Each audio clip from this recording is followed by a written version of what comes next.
All right. Welcome, everyone. Thank you for everyone that's on here live. And thank you for everyone that's going to be watching this at a later point. I am Chris Hansen. I'm the SmartConnect product manager. And if you've been following our series that we've done for webinars this spring and summer, this is just kind of continuing through a few of the quicker ones that I've been doing with anyone that wants to jump on and listen to me talk for a short while. So today we're going through connecting to your Dynamics ERP using modern authentication. So there's a few pieces to this. I'll step through what that actually means to you, whether you have to worry about it or not, depending on what products you're using. And we'll just kind of walk through what it entails to set up from the Microsoft perspective, and then what that looks like in SmartConnect when we're actually setting up in our connection window. So I won't leave my camera on the whole time. Just wanted to say hi to everyone. Again, thank you for people being on here live. If you have questions, use the little question and answer box you've got in GoToMeeting. If you're watching this live, I will try to go through those as the session is going on. I don't expect this session to take more than 30 minutes today, so if you're blocking out time in your calendar or looking for what you're going to do afterwards, that should give you an idea of the time frame it's going to take. So again, thank you all for being here, and yeah, let's dive right in. So I'll turn off my camera, focus on the screen mainly here. I don't have any slides, so if you've listened to me present before, that shouldn't come as a shock. I've got the title slide, I've got the Q&A one. I'd much rather walk through everything and show you what it's going to look like if you were actually stepping through this yourself, either for yourself as a customer or as a partner for one of your clients. So first thing, the title is fairly generic on here. So first things first, Dynamics ERP. What are we talking about? Specifically, we're talking about Business Central. ERP is not even the right name, just Dynamics product really. So Business Central or Customer Engagement. So if you're using Customer Engagement, this applies to you as well, or Finance and Operations. So really connecting to a cloud-based dynamic system. So what we're going to walk through today doesn't affect if you're using on-premise Business Central or on-premise Nav or on-premise CRM. Microsoft hasn't changed the authentication type for those products. But if you're using Business Central online, if you're using F&O, or if you're using, again, Customer Engagement, and under that, that's all of sales, field service, project service, etc. If you're using any of those three online with SmartConnect, we need to use what Microsoft is calling their modern authentication. So what modern authentication is, just real briefly, it's just a new way that they want us to authenticate to their APIs, to their services. So in the past, we've been able to use just basic authentication. And for the most part, basic authentication is a username and password. That username might be an email. It might be the actual username in the system that you're working with. Could be another ID. And then your password, obviously, could be a password. It could be a web access token. It's something that's not as secure as this new method that Microsoft has set up. So what we're going to use is we're actually going to use registered applications inside of Azure. We're going to set up one of those. You set up the permissions you want on that application, and then you actually use an application ID and a secret value, that pair of entries, and we plug that into our connection window, and that's how it authenticates going forward. So that's kind of the high-level overview. Let me show you what that actually means in real life. Let's just go with that. So rather than starting in SmartConnect, I'm going to start in Azure here. So I went to portal.azure.com. So in order to set this up, you do need to have some rights inside of your Azure portal. So whether you're an admin at your own company, or if you're a partner with enough rights to create it for them, the window that we're actually going to be looking for is this app registration. And why we have to do that is because if I show you in SmartConnect what it's looking for now, is if I open up and create a new connection, I just say I want to connect to Business Central, OData, our most recent connector for that. We now have the use OAuth checkbox. If you turn it off, you can still try to use username and password. That will not work if it's Business Central Online. Microsoft, well, shouldn't say that yet. Microsoft is slowly deprecating the username password. Talk about that a little bit later, but by default, we'll have this checkbox enabled. Same thing for customer engagement, and again, same thing for F&O is using this OAuth authentication. And it's looking for a client ID and a client secret, and the way we get these values is by setting up that registered application. So we'll do that inside of Azure. So I did lose my question and answer box. Let me pop that open again, just in case someone has a question as I'm going through. So that's what we're going to be creating or generating is the authentication we need for this connection window, or if we're not doing Business Central, let's say we're going and we're using Customer Engagement. If I open this up, it's gonna be the same thing. Use OAuth is enabled by default, and that client ID, client secret are the main fields we need to fill in. So I'll do one for both. I'll actually do one for all three. I'll do one for Business Central, one for Customer Engagement, one for F&O. They're all very similar. So technically, if you watch me do the first one, you're gonna understand how all the others are handled as well. And this applies both to SmartConnect.com or SmartConnect 21 on-premise. It's the system you're actually connecting to that determines whether you need to go ahead and use this new authentication type. So let's go into Azure. I've got my app registration. We'll click on that and we'll just build a new one here. So like, I'll pretend that we're going from scratch. Pretend you don't see all these 10 or however many I've got down there, and say, all right, this is the first time I want to set this up and connect. We're going to do a new app registration, and we'll call this we'll just call it webinar app for the name. Normally you want to put a name on here that you can identify later on, so you actually know what you're using it for in Azure. A few of these sections in here aren't going to apply. Well, they don't make a huge amount of difference from the SmartConnect perspective, but they may have to be chosen differently depending on your company setup. So based on who actually has access to your systems and who you want to be able to use this, you choose between accounts only in your org, or you allow access to people outside the org.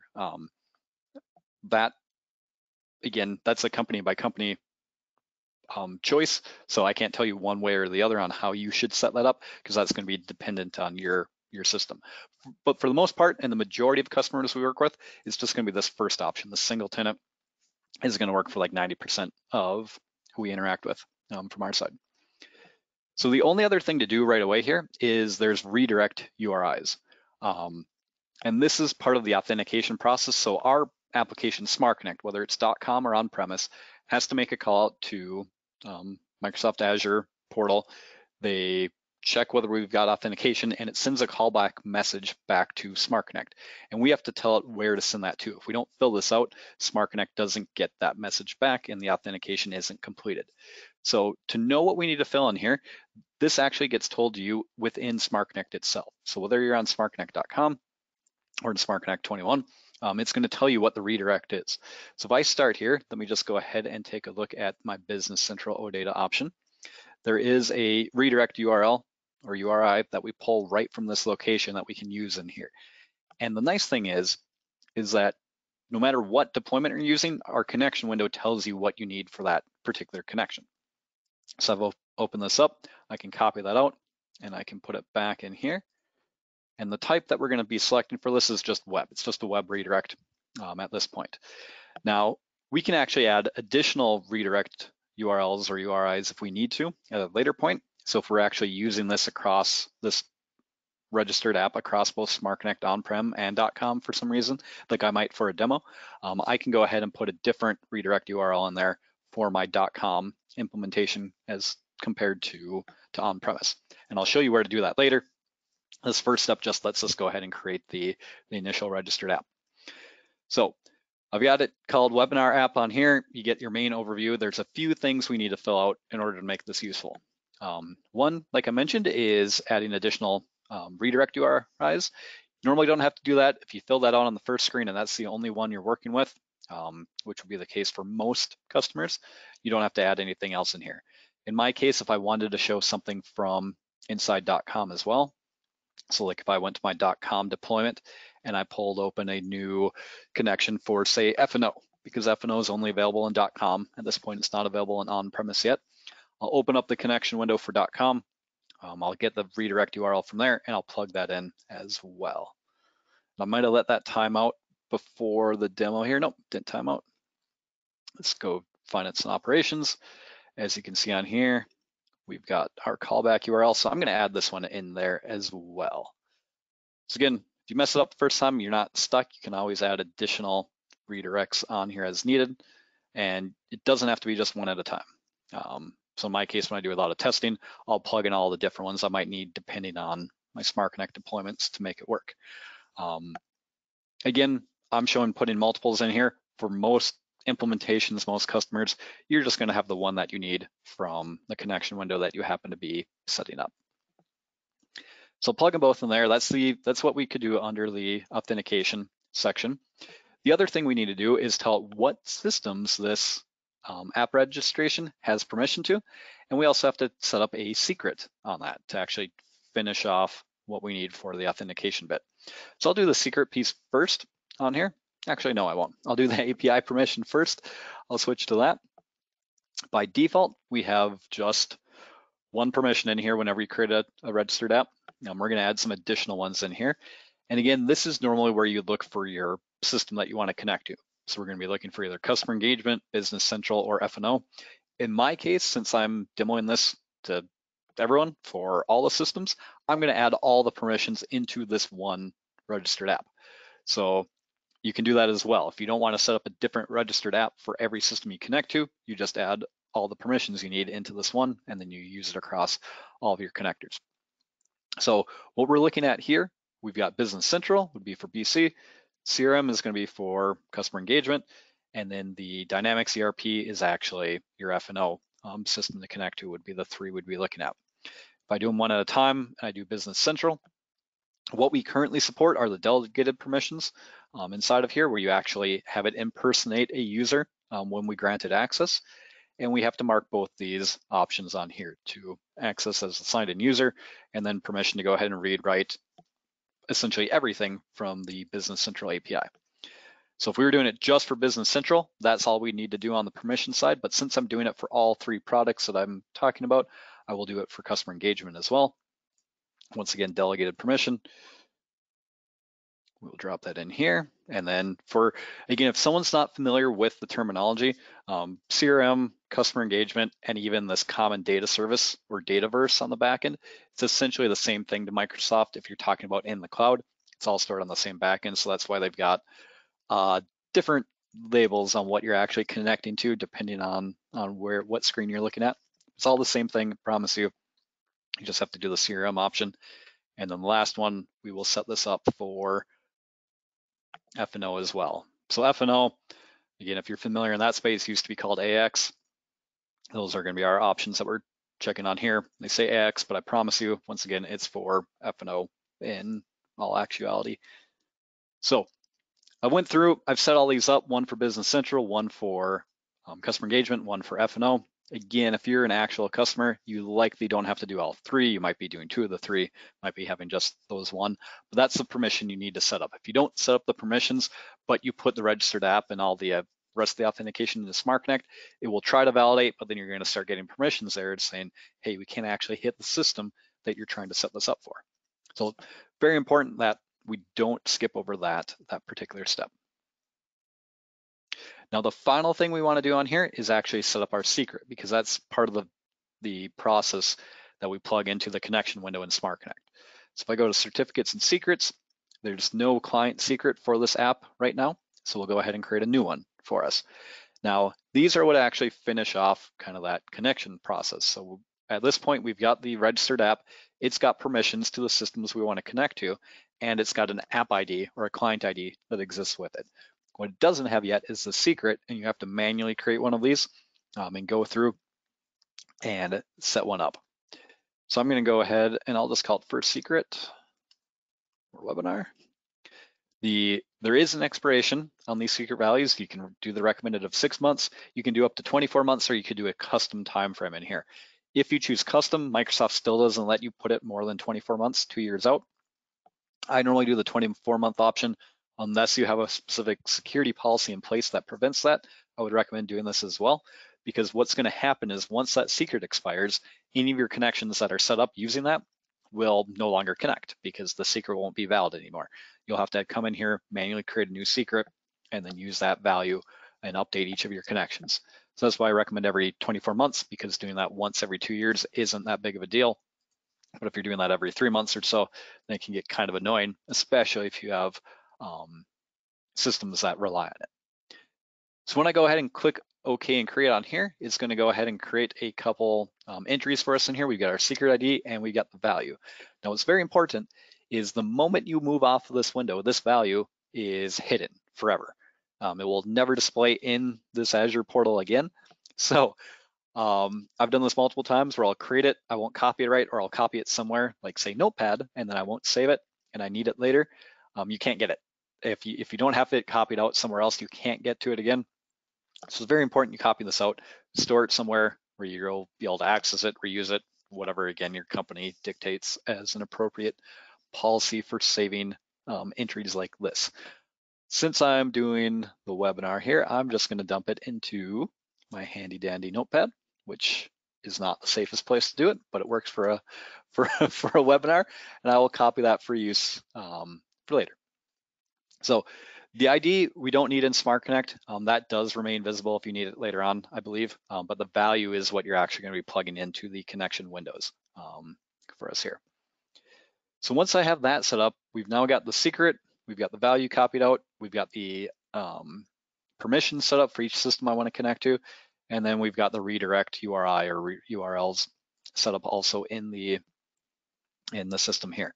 So from that point on, this registered app is good to go. And we can go ahead and plug in different bits of it to our connection window. So this first one we're going to do, I'll just call it BC Webinar. I'm going to set up a connection to one of my Business Central tenants. I'm not going to go through every piece of the Business Central setup. This is mainly focused on the modern authentication, but I do have to get that service URL out from here. And to do that, in Business Central, we've got articles on this in different webinars, but essentially I need that base URL to work with in that connection window. So I've opened up the web services window in Business Central. I'm just going to click on one of these OData v4 URLs just so I can get the base URL from here, and I'll cancel on that, because what I care about for our BC connection window is everything up through that OData v4 endpoint when we're working with Business Central online. So I'm going to copy that. We're going to move that back over to SmartConnect and plug that in on here. The tenant ID, if you're using smartconnect.com, that will automatically populate from what we put in here. On premise, it doesn't do that quite yet, but what that's referring to for Business Central specifically, that tenant ID is part of that URL. So I can copy out that GUID and place it here. And now these next two are what we set up in that registered application. So if I go through here and I grab my client ID, let's do it on the side. We'll grab the application client ID. There's a copy to clipboard option here. Drop that in. And then client secret, I'm going to grab from my notepad where I copied it to, and we'll drop that in as well. And while we're looking at that, I will look at a quick entry. You didn't add a redirect URI for F&O though. If I forgot to add a redirect URI, I will add it in later on here. Right now, I know I have on this application set up, I know I've got this one in here at the very least, so it's going to work for my first couple on-premise ones. I will double check that before I go ahead and take a look at my F&O connector if I forgot to do that. But at this point, with the ID and the secret in here, the next step will be clicking verify on this. Now what that's going to do is it's going to prompt to sign into your account, because we have to grant this registered app permissions to what we set up to actually do. So it's important that when you're running through this, you're actually running through it as an admin, and you've got permissions to these systems as well that you're working with. So again, I've got access to that Business Central tenant. I've got access to my CRM that I'm going to be working with. That's when I can go ahead and click accept, and it's going to go ahead and redirect and say whether or not it's validated that OAuth process. Common issues we have at this point: one, you're logged in with a user that doesn't have rights to any of those systems. So if I wasn't logged in as Chris Hansen, let's say I was logged in as, I don't know, Jim Hopper, and Jim doesn't actually have access to my Business Central or my CRM or anything else, when it gets to this point, it's going to fail and say you don't actually have rights to that environment. The other thing that you can run into here is saying the redirect, it will say the redirect URL is not set up in that application. That occurs when we didn't grab the correct redirect URI from the connection window before we clicked validate. So both of those are easy to get around or solve, but they're just the two most common things we run into. If we get this page, it means we can go back to SmartConnect, and I can go ahead and grab my get access token. It will tell us whether or not we've got our token, and then from that point on, I can go ahead and pick my default company. I'll just grab Cronus US, and we'll click save here, and we'll build out the metadata info, pull the services in from Business Central, And then once that completes, the connection will be set up and ready to use. So a very similar process for CRM. We'll do that next on here. Once again, I mentioned earlier, it's almost identical. There's a couple additional checkboxes you can mark. But yeah, let's dive into that. So go ahead and use customer engagement. I will call this the CE webinar. For the CRM server on here, you don't have to put the full URL in, kind of like we did for Business Central, where I actually have to grab it from the service list. I just will put in crm.dynamics.com. This is going to be what I'm working with.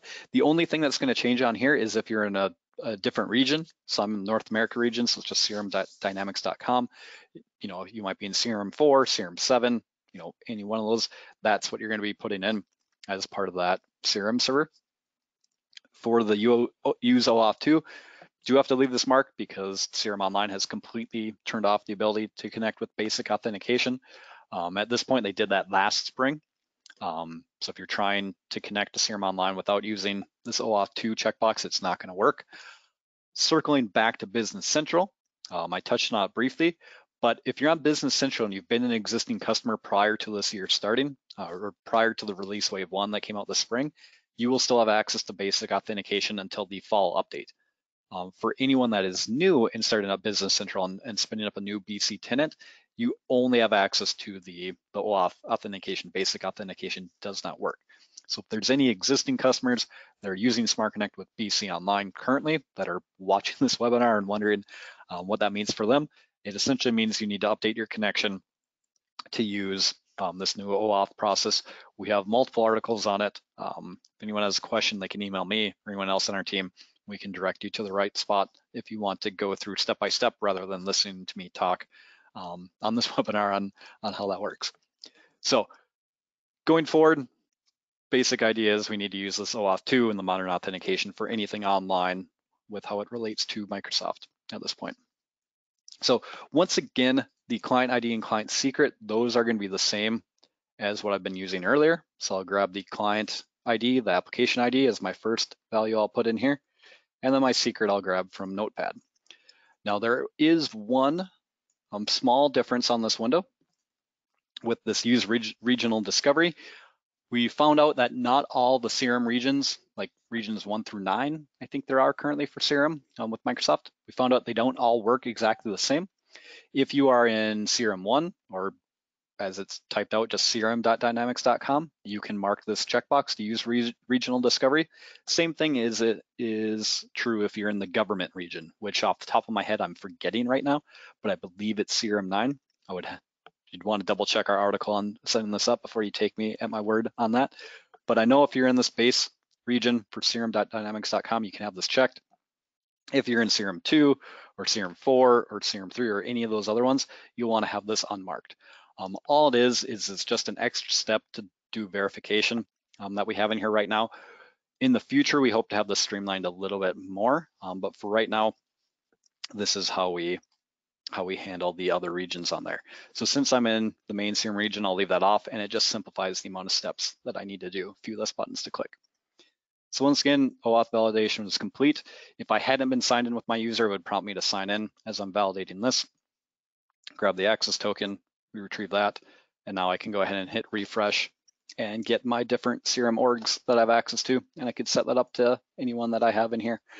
So yeah, that's the base piece of the OAuth authentication for customer engagement.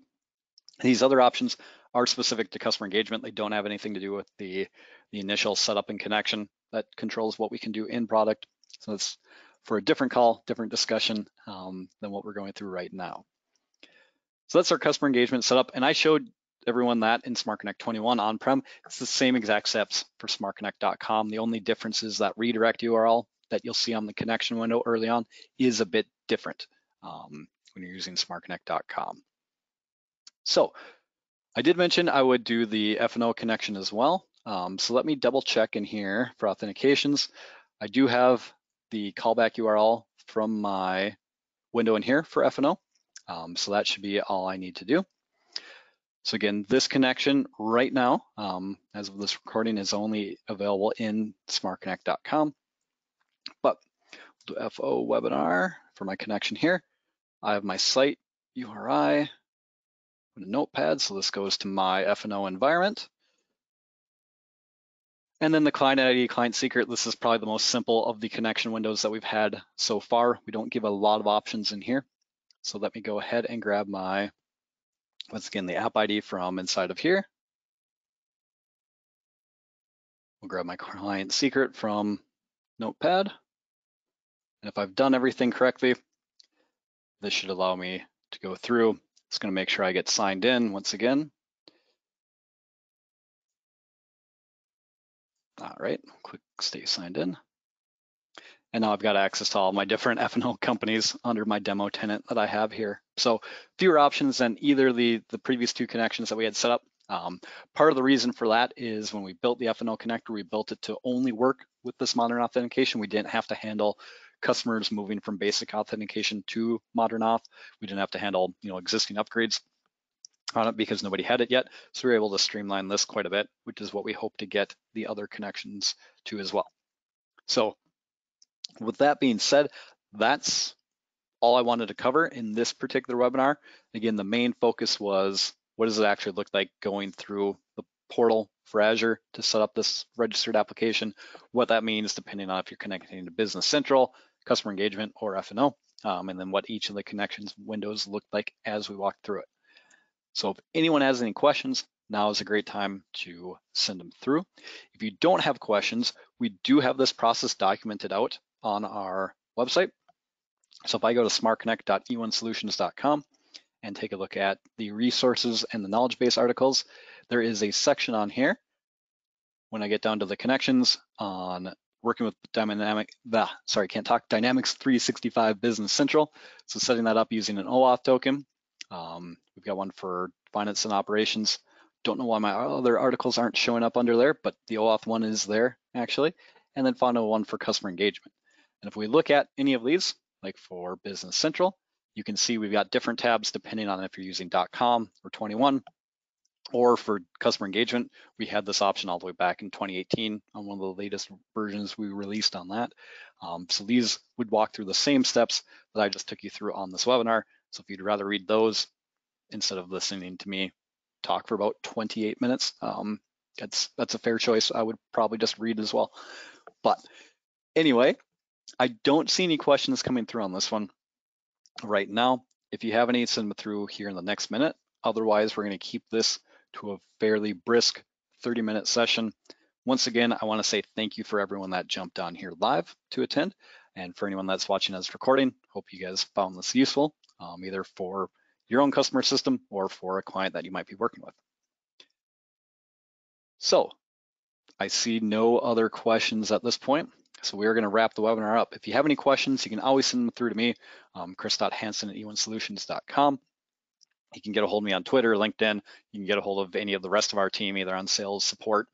We'd all be willing to help out and direct you to who can help you best. Once again, see you all. Thank you. I hope everyone is having a great day. Bye.